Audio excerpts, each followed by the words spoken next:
Hello and welcome to Conversations to Connect. My name is Tanya Nestorenko. I am a communication coach and I love what I do. And today I'm having a conversation with Vicky, Laforge, Enright. And you are going to love her energy and laughter because it is so infectious. Welcome, Vicky. Hi. I'm waiting for you to laugh. There it is. There it is. The subtle laugh. The nervous giggle. I'm so pleased for you joining me today. You and I go way back, like a good Yes. 30 plus years. We met in high school Yeah. at Northern Secondary School. So I have to do a little shout out. Go Braves, go, right? Yes. Once upon a time. However, since then, we went our separate ways and we went on an adventure. We sort of grew up a little bit. Well, we tried to be more responsible, Lived life. Yeah. live life, gain experiences, travel the world, and travel Canada. Um, but it was just in the last couple of years that you and I reconnected as adults because I saw that you were, amongst other things, doing photography. And I asked you to take some pictures of me to celebrate my 50th birthday a couple of years ago Yes. as Yes. a way to connect with me. And oh my goodness, did you ever bring out the best of my spirit? And Oh, thank those you. in those pictures, I glowed. You had the magic touch, and thank you for helping me connect with myself as I turned 50 a few years ago with those beautiful pictures. It is a great way. I've been a social worker, and I think photography is a more physical, hands-on way of capturing somebody's emotion, which is so important to me. And I think in photography, like I really want people to look like themselves, Mhm. have them look more natural and not be so like stiff. So it's something that I think it's a part of that gift that comes through in photography. Thank you Well, for you noticing. you certainly brought it out in me. Because a lot of us don't like to have our photograph taken, right? We don't want to be in the limelight. No, not at all. Mhm. Especially men. I find men really Mm. hate it. Yeah. Well, thank you for, like, bringing it out, and, I was able to, like, strike the pose. So aside from being, a brilliant photographer and bringing out the best in people, you were also a mediator trainer in alternative dispute resolution. Tell us a Yes. little bit more about that, because 'cause you're doing some really cool stuff right now professionally. Yeah, so I went and I mean, I've always been a social worker, and I feel that I've always had a gift for asking questions, the right questions that help people to express themselves, as opposed to trying to just telling them, well, I think you're like this, or I think you should do this. I always felt that I was able to get somebody to express what it is that they want from their own words from within, because it's almost like popping that bubble that just opens everything when they are the ones saying it. Like you can say, uh, yeah, you're really angry. But if they are the one saying, expressing that something has happened and it makes me feel so angry, it's coming from within themselves, and it just opens that. And so Mhm. when I started to take the training in mediation, they said, you can tell you've been doing this for a really long time. And I wasn't. I mean, we did in culturally, we have always done more mediation type things like circles. We did circles, and it was talking, allowing a person to speak freely from within themselves using that feather. We use an eagle feather, and they just speak from their heart, and they're the ones sharing, and they're the ones expressing everything. And so when I did the training, it really helped me to learn a process, how to start, how to get things going, and how to be that neutral person that's not saying what I think they need to do. It's allowing two parties come together, and each of them saying what they're willing to do, and introducing myself and saying, I'm not here to give advice. I'm not here to try to mend your heart or anything. I am here to mediate something between you and this other person, and I'm the neutral person. And my position here is not to be a social worker today. I'm here to facilitate. So, anyways, it's I really like it. I've trained over 100 people in the last year, how to do alternative dispute resolution. And this process was, I'm actually not in the position anymore, but I'm still a mediator. I've taken on a different position with an Indigenous child protection agency. And, but the mediation part is, I trained all of the people, and I use a traditional approach. So we use our culture to guide the alternative dispute resolution. So it's in the form of a circle, and you're welcoming everybody, and you're using the culture and tradition to open it, to close it, to help people during the process. And it's less of a negotiation style, even though you can use that. So we really focus on trying to get to some of the issues before you even go to the process, so you eliminate a lot of the problems. And anyways, it's a lot of fun. And CBC actually did a docu-series on me, on my daughter, and on the mediation that I was teaching. And the instructor, or the what do you call it? The journalist came and took part in some of my training. And that ended up being the last training session that I did. But you know, we make different decisions, and I'm going to do it privately, and focus on some of that personally through my own journey now, instead of through the organization that I was working with.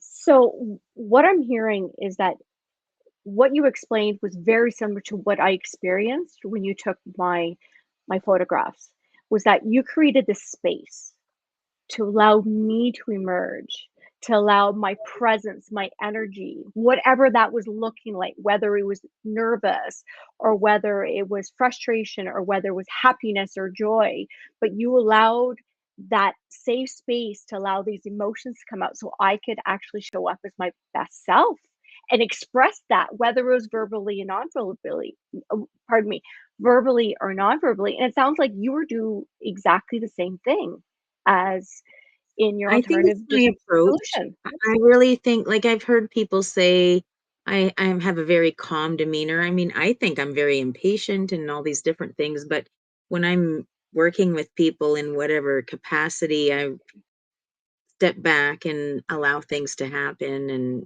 And it's true, like, take a deep breath, in taking a photo. It's like, take a deep breath and just find yourself, because I want to capture you. I don't want to capture a look you're trying to get.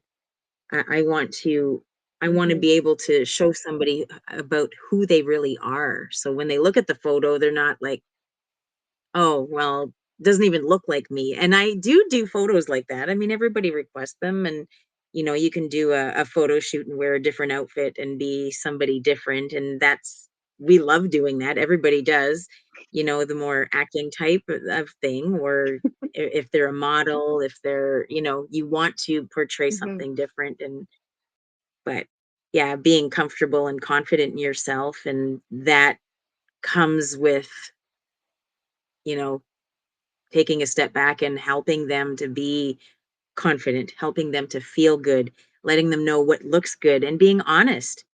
The honesty is the best. It's like, Yeah, if you tell somebody to just, well, look this way, and try to be like that, and if you're mhm, dishonest and you just say, yeah, that's it, they're not going to be happy with their photo after. And yeah. in life, if you're allowing somebody to be fake, they're not going to feel confident and happy when they leave that situation either. They're going to be like, that so wasn't me.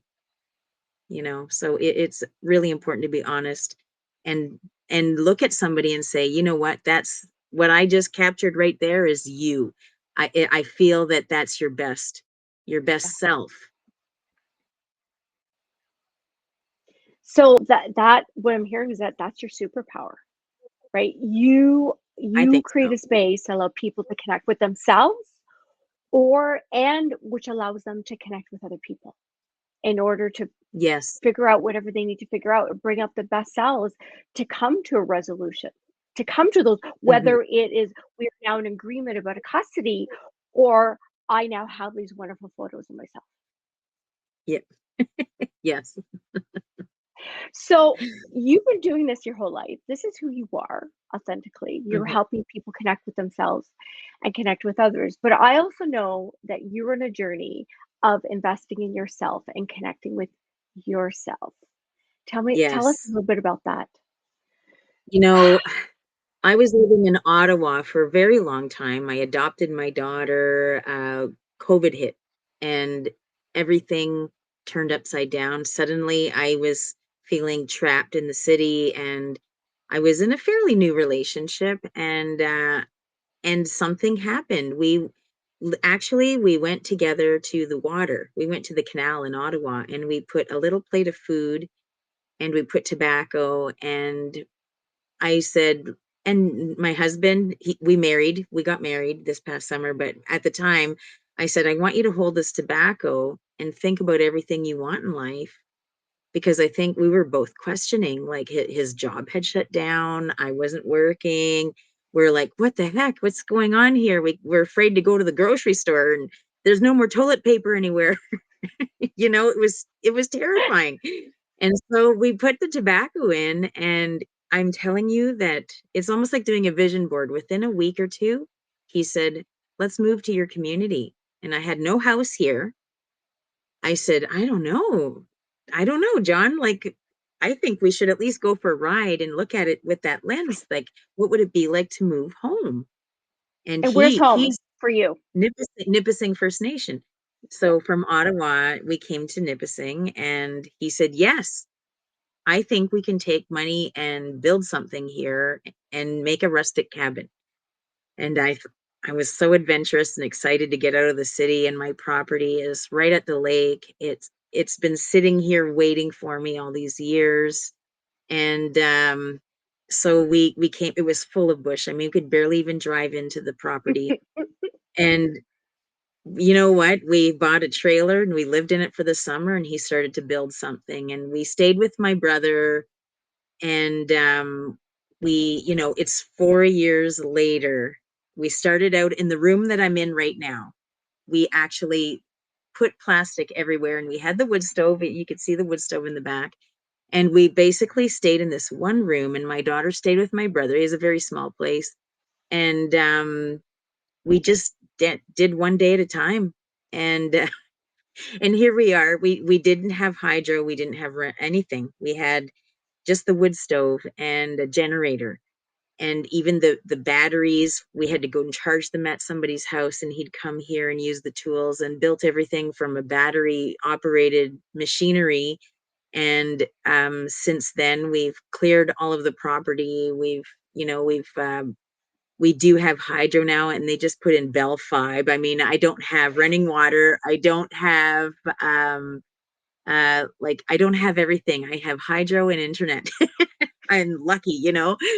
It's quite a process, but uh we really just rethought our life. And Mm. I don't think I'm the only one, because once I moved here, I started meeting other people, and everybody, the people I connected with wanted to have their own garden. They wanted to be self-sustaining and grow their own food, and they just loved coming here and seeing that we were making very small footprint on the earth. And we have our dogs. My dog got pregnant through COVID. She ended up having 9 puppies, and now we have 3 dogs because we couldn't let go of all of them. We wanted to keep one. And so Donis means daughter, and of course that's a daughter of the one that got pregnant. And but it's our most beautiful life. And I've been growing my own food. This past summer we did a lot of flowers instead, but my brother came, he helped with the garden, and we ate a lot of the things that we eat on a regular basis, and it was so life changing. And it just helped. We connected with all of these other people. This one of my good friends, she's a midwife, and she her house is made out of straw. She did like a Okay. straw house, like, and so they were building at the same time as us, and we didn't really connect all that much in the first year, but in the second year we became really close. And they garden. We have another friend, they have a farm, they have pigs, they have different animals and stuff, and I get my eggs from her. We want to have our own eggs here. I want to get chickens. There's different things that I just want to do. And I think we're so fortunate because we're on the reserve. We're in Nipissing First Nation, and the rules are different. Like a tiny house and living this way would never be accepted if I lived in Sturgeon Falls or North Bay or Ottawa. Like, we would have been shut down. They would never have allowed it. And so in my own community, I'm right at the lake. We use a pump to Hmm. get water out of the lake and water all of our gardens, and we buy our water in town. I think even if I got a well, it wouldn't be good enough. The water isn't that great out here. So we're doing the best we can. We just installed a shower. We're doing everything just with this hydro, and it's amazing. So that's been the whole changing of my life, and connecting with people that are like-minded, and doing all of this work. And now I work from home. I work right in my kitchen here. I'm sitting in my kitchen at a big desk and writing proposals for a community organization. So Vicky, this is what I love about you because you will bloom wherever you were planted. hmm, And this is why I want to be doing this podcast because I want to share stories in this world, especially post COVID. We seem to be so polarized and disconnected with yeah, ourselves and with each other. And I want to share stories of how people have had awakenings and they've said, I need to connect more with myself. I need to connect with my community, whoever that community is. yes, And I'm all about model by example.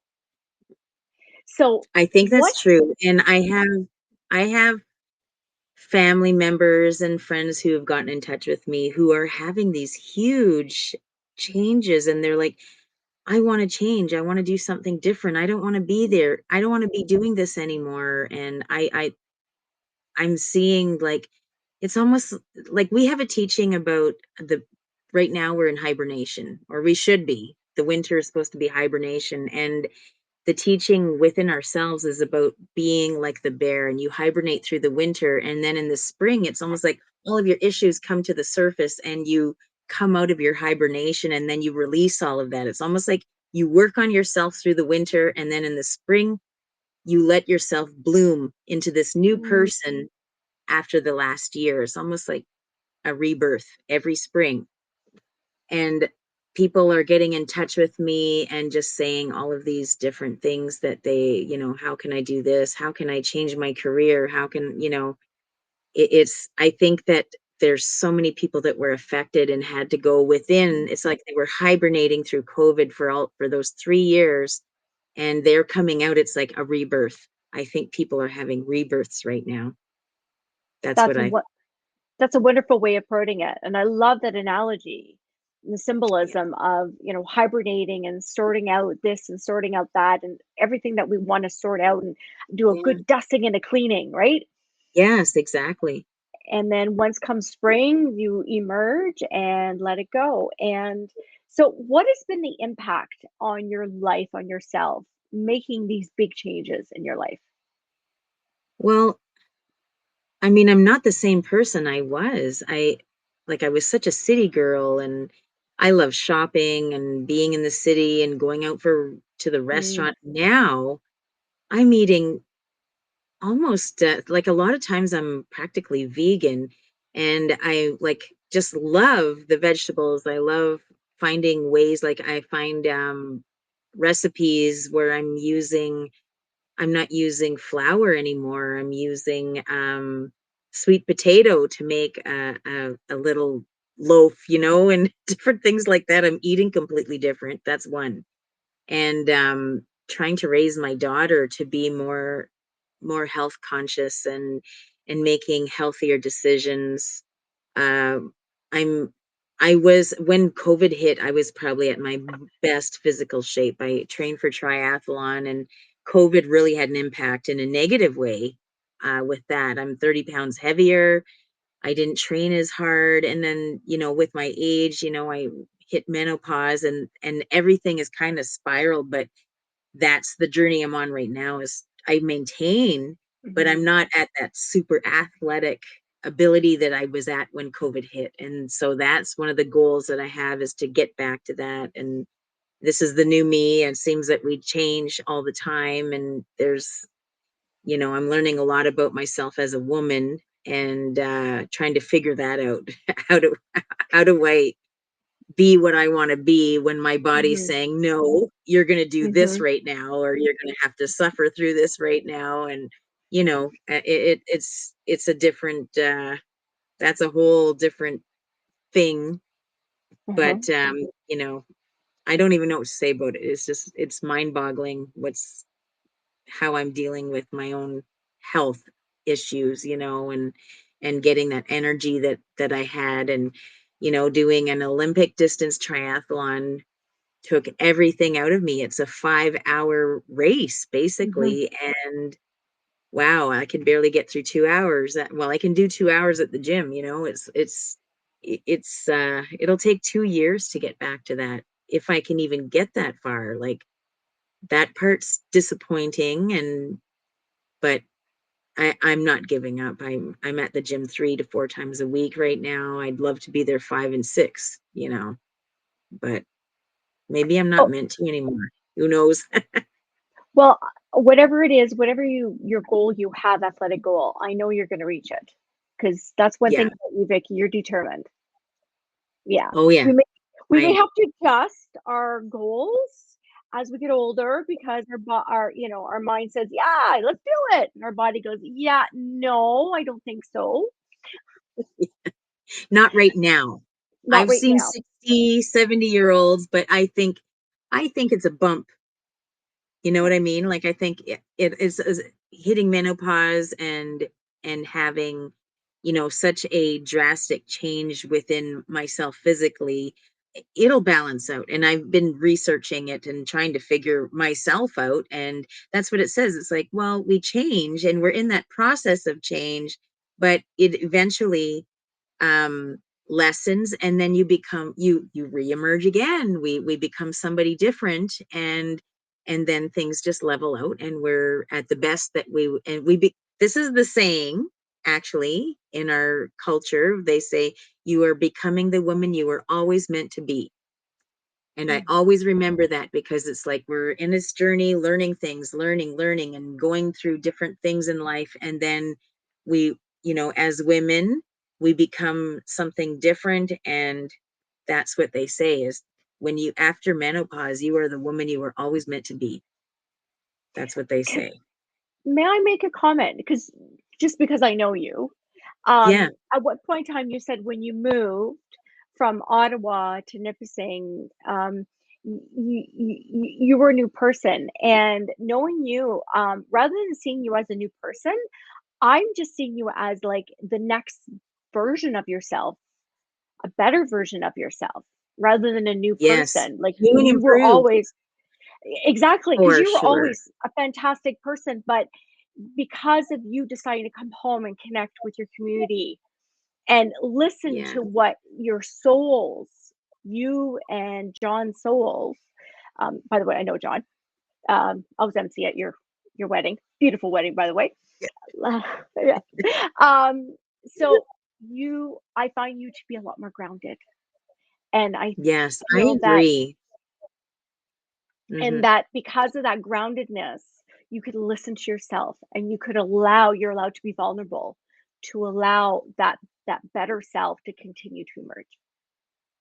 And I think we're talking about ourselves and our connections and coming home and being with my family. Like my godparents live just a few doors down and they're in their 80s. And I did live with them. Like I had a home there and at my mom and dad's. And it's just the way that life was for us. And being able to be around them and come home and be with all of my family, my brother, it is more Mhm. grounding, and it's just it was something I needed. I just missed everybody, and I never thought I would never, that I would always come back home. And it, as life was going, I thought, this is never going to happen. I'm not going to go back. And I thought, well, what's going to be there for me? There's no work. Like, and here I am working remote and in the best place of my life right now. And it's amazing. Like, I think it's a little bit isolating working from home. You're very remote. I mean, I'm on video a lot. It's just that, this morning the phone rang. I had a video conference and I had to run in my bedroom and change because I didn't know. And here I was sitting in my pajamas starting to work. And I'm like, oh my God, they're going to think I'm not even working. So I went and got changed and came back out and called them. It took literally like 2 minutes, but it's really different working remote. And Mhm. I love it though. I do love it. And there's other things that I'm a social person. So I like going from training all of these people on a regular Mhm. basis to being alone is it's going to be a challenge, but I think it's where I need to be right now too. My daughter needed me to be at home more and not be on the road traveling and all over the province. So it's fun Mhm. right now. It's fun. It'll be even better in the summer So when I things can are go out on aligning. my break and swim. Oh, you and sit know. out on the beautiful rock with the water lapping. Oh, yes, I could see it Oh, now. I know. I can see it now. Yeah, it'll be amazing. I know. I can I see it feel now. fortunate, that's for sure. Thank you. Thank you. Thank you for finding time to connect with me and to share your story of how you are investing in yourself. And I'm hoping you are inspiring our listeners that they will take a step back and listen to themselves and say, what do I really want? What's going to make me feel grounded? And what does that look like investing in myself? Is it going home or is it moving somebody Yeah. else somewhere else? Is it finding a new job, finding new connections, a new network? And yeah, Building so a thank you tiny for house. or building a tiny house. They're going from one room and 4 years later to three rooms, right? Electricity, no, four. Well, we have 4, and we even have a full-on entranceway and a bathroom a full shower. We have a full glass shower with a pump. It's amazing. You'll have to come over and try the shower one day. Well, Vicky, when I'm back up north, we'll be reconnecting for a coffee to continue this conversation. Thank you. Thank you. All right. Thank you so much Mwah. for having me. Okay. You're welcome. Bye. Bye.